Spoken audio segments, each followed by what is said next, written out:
Damos la bienvenida al abogado Esteban Ron Castro, director de la Escuela de Derecho de la Universidad Internacional del Ecuador y un destacado analista político. Abogado Ron, le saludamos y le damos la bienvenida. Quisiéramos conocer su punto de vista sobre el momento electoral que vive Ecuador, cuando empieza a deteriorarse muy seriamente la imagen de la democracia ecuatoriana. En minutos previos habíamos compartido con nuestros oyentes un reportaje de Radio Francia Internacional en la que entrevistaban al también politólogo Hernán Reyes, otro académico ecuatoriano, que sugería o señalaba de que se especula mucho con que el propio gobierno de Lenín Moreno estaría generando esta situación. Lo cierto es que son múltiples los analistas que en estos días han hablado de posiciones itinerantes en el Tribunal Contencioso Electoral y el Consejo Nacional Electoral, posiciones cambiantes que se estarían dando de acuerdo con los intereses políticos, con los vientos de la política. ¿Qué es lo que opina usted? Bueno, muy buenos días, gracias por la invitación. Acertadas palabras las de Hernán, destacado académico, de hecho mi profesor en la maestría de comunicación en algún momento, ¿no? Comparto las ideas de Hernán en todo sentido. Sin embargo, hay que aclarar algunas cosas y de hecho yo creo que estamos llegando a los límites y al borde del agotamiento, inclusive de tolerancia ciudadana respecto de las actuaciones del Consejo Nacional Electoral y Tribunal Contencioso Electoral. Toda esta desinstitucionalización provocada, más que por el Tribunal Contencioso Electoral, de hecho es por el Consejo Nacional Electoral. Yo no quiero apuntar a nadie, no quiero señalar a nadie, pero todo se debe a una inseguridad política, como usted acertadamente lo señalaba, en virtud de, una inseguridad jurídica en virtud del cálculo político, ¿sí? En unos momentos, pues el Consejo Nacional Electoral llegó a que casi todas sus resoluciones sean revisadas por parte del TCE. Un control de legalidad que es natural a la estructura de la función electoral que nosotros tenemos a partir de 2008 y con el funcionamiento del Código de la Democracia a partir del año 2009. Entonces, ¿qué es lo que ha pasado? Brevemente, nosotros lo que hemos tenido, y lamentablemente como electores, como ciudadanos, nos vemos afectados por esta inseguridad, que se crea una incertidumbre e inclusive una indefensión. De hecho, recuerdo pues lo que Zygmunt Bauman decía en su libro, lo que es del Unrechtsstaat, que es inseguridad absoluta respecto de las actuaciones del Estado. Entonces, yo creo que esa es la mejor forma de definirlo. Pero como le digo, todo esto responde a una inseguridad generada por el propio Consejo Nacional Electoral, con dos tipos de circunstancias. La primera, fallas en las resoluciones administrativas a través de las cuales se tomaron decisiones en el ámbito jurídico, es decir, mala aplicación del derecho, uso y abuso del mismo. Y en segundo lugar, pues, lo que les decía, ¿no? Una inseguridad también devenida del cálculo político. ¿Qué es lo que ha hecho el TCE? Yo creo que en su momento no quiero decir que el TCE ha actuado bien o mal. Sentencia es sentencia, órgano de administración de justicia es órgano de administración de justicia. Nos guste o no, además las actuaciones jurisdiccionales, sentencias y fallos no requieren del respaldo ciudadano, porque los organismos de administración de justicia tienen pues la majestad de esta supremacía a través de la cual nosotros solo debemos acatarla.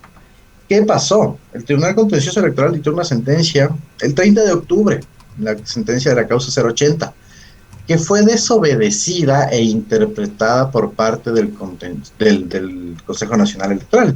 ¿Qué nos decía esta causa? Y vale que la ciudadanía lo conozca, que se debe reparar integralmente y se debe otorgar la igualdad de oportunidades a la organización política Justicia Social de las candidaturas establecidas en la convocatoria de 2021. ¿Qué entendemos? La lógica que dice, si me dice candidaturas establecidas en la convocatoria de 2021, ¿qué sería? Todas, ¿no es cierto? Pero no, el Consejo Nacional Electoral hizo una segregación donde se notó que existió el cálculo político, no tengo ningún empacho en decirlo, dijo no, solo para ciertas circunscripciones, para unas cierro, para otras abro. Y Justicia Social tenía inscrito ya candidaturas de 6 circunscripciones específicas en las cuales pues tenía que desarrollarse y que serían las únicas candidaturas con las que podría participar y las demás no. Después de eso, ¿qué hizo el contencioso electoral dentro de sus atribuciones? A través de un auto de ejecución dictado el 8 de diciembre, es decir, un mes, 8 días después de la sentencia, y viendo que el CNE no cumple, le llama la atención y dice: hey, señores, son absolutamente todas las candidaturas. ¿Y qué hizo el CNE? En una actuación, y tengo que decirlo sin empacho, cantinflesca, lamentablemente cantinflesca, decidió enviar esto y detener este llamado, este auto de ejecución, porque deciden que existe un conflicto de competencias de la Corte Constitucional, y someter y poner una demanda. Y se dieron golpes en el pecho los consejeros. Recuerdo declaraciones inclusive dadas por el señor Verde Soto en su ciudad, en Cuenca, cuando efusivamente, bravo, inclusive señalaba que él solo se someterá al máximo organismo de control constitucional e interpretación. ¿Y qué es lo que dijo la Corte Constitucional? Dijo: señores CNE, inadmito su demanda, inadmito su causa trámite. Una demanda que, de lo que se leyó y que está publicado en la página web de la Corte Constitucional, que no tenía ni pies ni cabeza.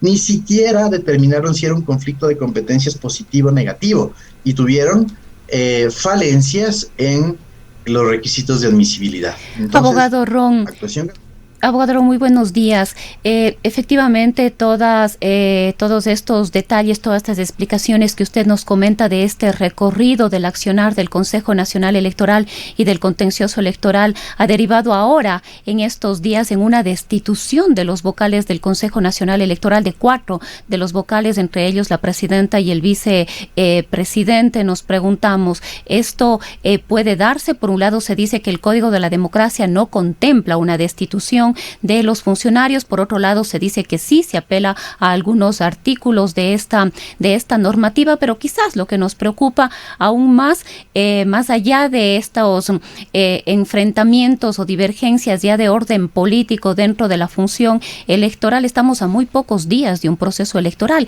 ¿Cuáles podrían ser los efectos? ¿Realmente pueden ser destituidos? ¿Deben dejar el cargo? ¿No deben dejar el cargo? ¿Qué es lo que debe suceder o lo que va a suceder en el transcurso de estos días? Claro, muchas gracias. Justamente de este recorrido deriva la infracción electoral, porque los consejeros se encontraban en incumplimiento de una orden de autoridad, ¿no? Entonces, ahí es cuando se plantea la infracción electoral por parte de Justicia Social en virtud del incumplimiento. Hay una sentencia de primera instancia dictada por el doctor Ángel Torres, que se circunscribe a lo que determina el artículo 279 del Código de la Democracia, estableciéndoles las sanciones más severas. ¿Sí? Esta sentencia no es de definitiva instancia y no se encuentra ejecutoriada. ¿Sí? En este momento los consejeros siguen en sus funciones. Entiendo que la defensa técnica de la parte ha pedido una aclaración y ampliación. Se tiene que dar esto porque, según él, la sentencia es oscura. Yo, la verdad, la ley no me parece oscura, pero son criterios y criterios. ¿En qué puede devenir estas circunstancias? En que se ratifique la sentencia y los 4 vocales que votaron en estas desacertadas resoluciones sean removidos de su cargo. Un proceso que puede tomar más o menos, y haciendo los cálculos, hasta el 3 de febrero. ¿Qué sucede después? El artículo 20 y siguientes del Código de la Democracia establece que se puede dar una principalización de los consejeros suplentes. ¿Hay una afectación a la democracia? Sí, muy grave. Y de hecho escuchaba las declaraciones del consejero Enrique Pita, quien decía que en el momento en el cual se configure la destitución, los nuevos vocales principalizados deberán proceder con la inscripción de Álvaro Noboa y Justicia Social y todas las candidaturas. Y es lógico, porque ellos nunca acataron la sentencia, ¿no?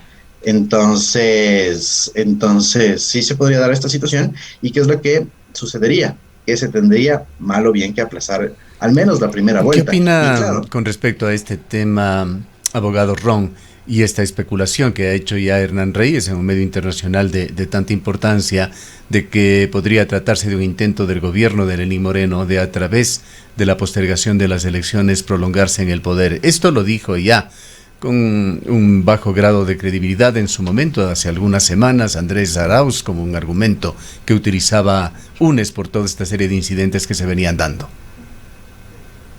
Es una de las especulaciones válidas, porque realmente no entendemos por qué el Consejo Nacional Electoral comete tantos errores y por qué se da tanto cálculo político. O sea, especular sobre teorías en este caso de qué está detrás.